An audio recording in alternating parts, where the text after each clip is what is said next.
రాజేశ్వరరావు గారి దంపతులు వేదికపైకి రావాల్సిందిగా కోరుతున్నాను. అలాగే జగన్నారావు గారు దంపతులు సిద్ధంగా ఉండాలి. రాజేశ్వరరావు గారు మీరు కుండ దగ్గర ఉన్నారు, అక్షత పుష్ప తీసుకోండి. कलश దేవుడికి పూజ చేయాలి, భగవానికి పూజ చేస్తాం. కలశ భగవాన్ పృథ్వీ మాత ప్రతీకం. కలశ ఎక్కడ ధారిస్తున్నాం మేము? శీర్షం మీద ధారిస్తున్నాం కదా. కలశ యాత్ర, శోభాయాత్రలు ఏంటి ఇది? అది అయితే ఆ మాట ఏంటి ఎవరు అడిగితే చెప్పాలి అంటే, ఈ పృథ్వీ మీద 72% జలం ఉంది, కలశలు కూడా ఉంది. అక్కడ కోకోనట్ పెడితే కొంచెం జలం బయటకు పోతుంది, ఖాళీ ఉంటుంది కొంచెం. అక్కడ ఖాళీ ఈ స్థలం 20%. అది ప్రతీకం. అది మేము ఏం చెప్తున్నాము ఈ శీర్షం మీద ధారిస్తున్నామంటే, ఈ మొత్తం ప్రపంచానికి మేము చెప్తున్నాను. మన సనాతన ఋషులు ఏం చెప్పారు? ఇది ధారిస్తున్నాం అంటే ఈ మొత్తం ప్రపంచ బాధ్యత ఎవరిది? మనది. కేవలం మనది. కేవలం మన కుటుంబ బాధ్యత లేదు. మా పక్కన వాళ్ళు టెర్రరిస్ట్ అయితే ఎవరికి దేనికోసం మన బాధ్యత ఏంటి? ఈ సమాజం బాగుండాలి, ఈ మొత్తం ప్రపంచ విశ్వ కళ్యాణం కోసం మేము కలశ ప్రతీకం ధారిస్తున్నాము. ఇదే మనం చేస్తున్నాము. కేవలం స్వార్థపడలేదు మేము, సెల్ఫిష్ లేదు మేము.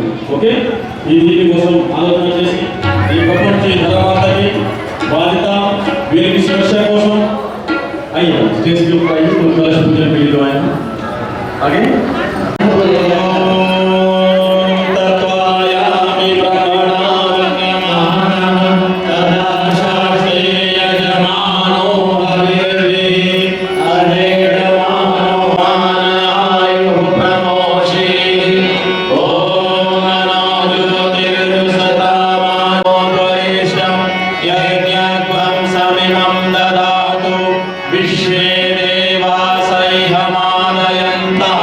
సహాయం చేయాలి.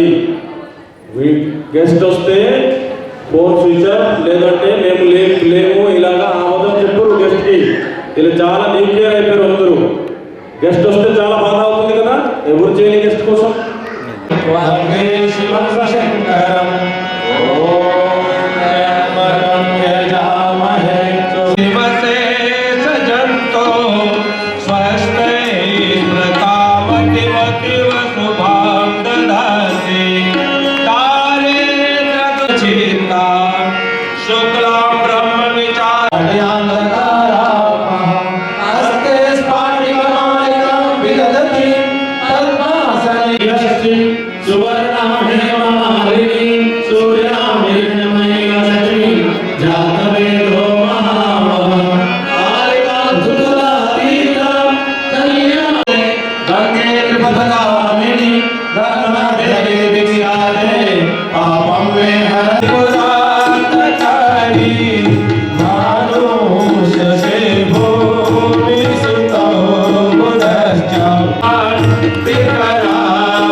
వారికి అంత ప్రేమ శ్రద్ధాపూర్వకంగా మీకు సహాయం చేయాలి.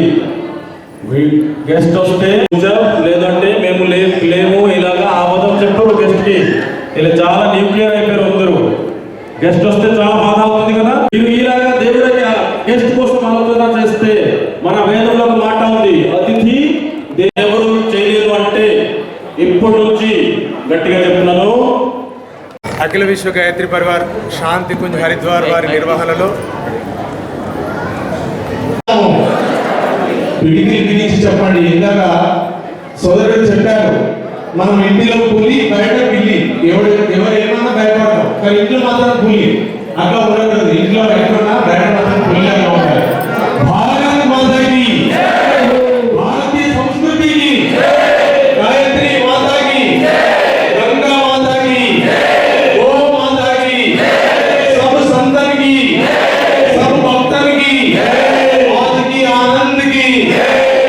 దీని తర్వాత మళ్ళీ ఒక పాలి ఉంటుంది, అందరూ కూడా ఎంజాయ్ చేయవచ్చు.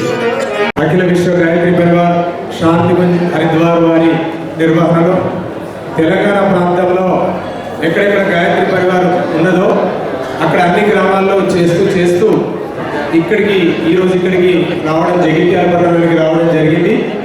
తెలంగాణ మొత్తం కూడా 30వ తేదీతోటి పూర్తవుతుంది. కార్తీక మాసాన్ని ఈ పుణ్యమాసాన్ని పురస్కరించుకొని అగ్నిహోత్రాలు అందరితో చేపిస్తూ గాయత్రి మంత్రము సర్వశ్రేష్ఠమైనది, సకల దేవతా స్వరూపిణి అయినటువంటి దేవమాత, వేదమాత, విశ్వమాత అయినటువంటి గాయత్రి మాతను పరిచయం చేస్తూ, గాయత్రి మంత్రాన్ని పరిచయం చేస్తూ సమాజాన్ని శక్తివంతం చేయాలని ఈ యజ్ఞాల వల్ల, యజ్ఞంలో మనం ఏది హవిస్సులు ఇస్తామో వెంటనే శక్తి రూపంలో మారి ఈ విశ్వ కళ్యాణం కోసం, విశ్వ ప్రాణికోటికి శక్తిని ఇస్తుంది. కాబట్టి మన లోపల కూడా జాగృతం కలిగించి యజ్ఞదేవుడిలాగా సమాజ హితం కోసం జీవించాలనేటువంటి ఈ యజ్ఞం యొక్క సందేశాన్ని ఇవ్వడం కోసం వారి ఈరోజు ఇక్కడికి రావడం జరిగింది.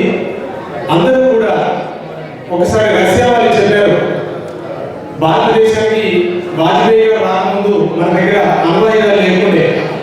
అప్పుడు అన్నారు, భారతీయుల దగ్గర గాయత్రి మంత్రం ఉంది, ఆ శక్తి ఉంది కాబట్టి వాళ్ళకి అణ్వాయుధాలు అవసరం లేదు అని ఒక రష్యా సైంటిస్ట్ చెప్పడం జరిగింది. కాబట్టి వేదాల్లో ఉంది, నా సమం గాయత్రి మంత్ర, గాయత్రి మంత్రంతో సమానమైనది ఏది లేదు. 24 దేవతా శక్తులు ఉన్నాయి కాబట్టి వేదమూర్తి తపోనిష్ట పండిత శ్రీరామకృష్ణ ఆచార్య గురుదేవులు ఈ శక్తిని అందరికీ ఇవ్వాలి, అందరికీ పంచాలనే ఉద్దేశంతో శాంతి గుంజులో, హరిద్వార్ అనేటువంటి ప్రదేశంలో శాంతి గుంజుని ఏర్పాటు చేసి ఈ గాయత్రి మంత్రాన్ని విస్తృతం చేయడం కోసము ఈ విశ్వ గాయత్రి పరివారం పనిచేస్తున్నది. అందులో భాగంగానే ఇవాళ మనము ధనుర్ క్యాంప్ కోదండ రామాలయం, రామచంద్ర స్వామి ఆలయంలో ఈ 24 కుండీల గాయత్రి యజ్ఞాన్ని జరుపుకుంటున్నాము. ఈ సందర్భంగా మీ అందరికీ కృతజ్ఞతలు తెలియజేస్తూ సాయంత్రం 6 గంటల నుంచి ఇక్కడ దీపయజ్ఞం జరుపుకోబోతున్నాము. మీరు ప్రతి వాళ్ళు